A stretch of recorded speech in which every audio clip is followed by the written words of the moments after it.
afgelope paar weke het ons hierdie reeks oor geduld van elke hoek af benader. En ek het gedink, ek ken geduld. Jy weet, door die vrug van die gees, door die goeie nodige aspek wat elke gelowige het. Maar as die lewe met my met moeilike tye uitdaag, besef ek, geduld is maar net soos 'n dun laagie vernis. Soos 'n ou stikkende meubels, om 'n ou stikkende meubelstuk te verf. En te hoop niemand sien die krake nie. Want binne-in is daar 'n ongeduldige, gefrustreerde hart wat enige oomblik kan ontplof. En ek dink ons praat oor geduld asof dit maklik is. Maar diep binne weet ons dis 'n stryd.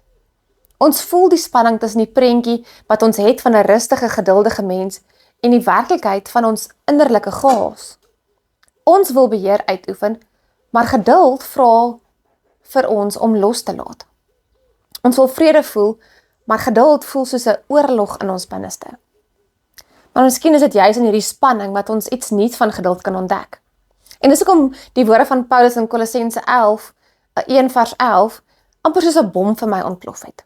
Daar staan, mag God deur sy wonderbare krag julle alle sterkte gee om in alle omstandighede geduldig te volhard. En dan voeg die 2020 vertaling by, met blydskap. Hy sê nie net, wees geduldig nie. Hy bid dat God ons sal vul met 'n krag soos dinamiet. Dynamis soos die Grieks van praat. Nou, hierdie is nie 'n passiewe krag nie, maar 'n aktiewe, plofbare, dinamiese krag. 'n superkrag, 'n superpower. En hierdie krag help ons nie net om te wag nie, maar om te volhard in die moeilikste tye om mense lief te hê wat op ons senuwees werk. En ek dink hier is die geheim. Daardie krag kom nie van binne jou nie, maar vanuit jou verhouding met God. Jou geduld is 'n direkte resultaat van hoe diep jou koneksie met hom is. Hoe nader jy aan hom lewe, hoe meer van daardie superkrag vloei na jou toe.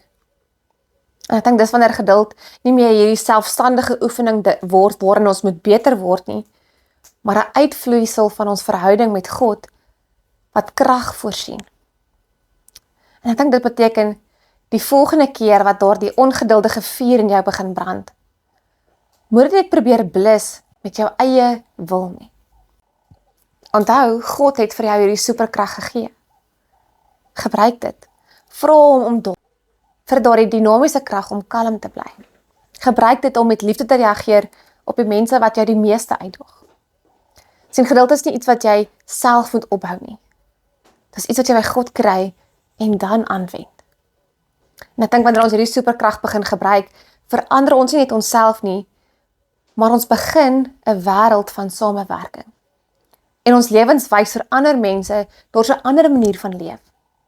'n Lewe wat nie deur die wêreldse gejaag gedryf word nie, maar deur die God wat ons met sy superkrag van geduld vul. 'n Krag wat ons toerus om te volhard met vreugde, selfs in die moeilikste van oomblikke. Dis wanneer ons huise 'n plek word van vrede en rus, waar ons werksomstandighede een word van harmonie.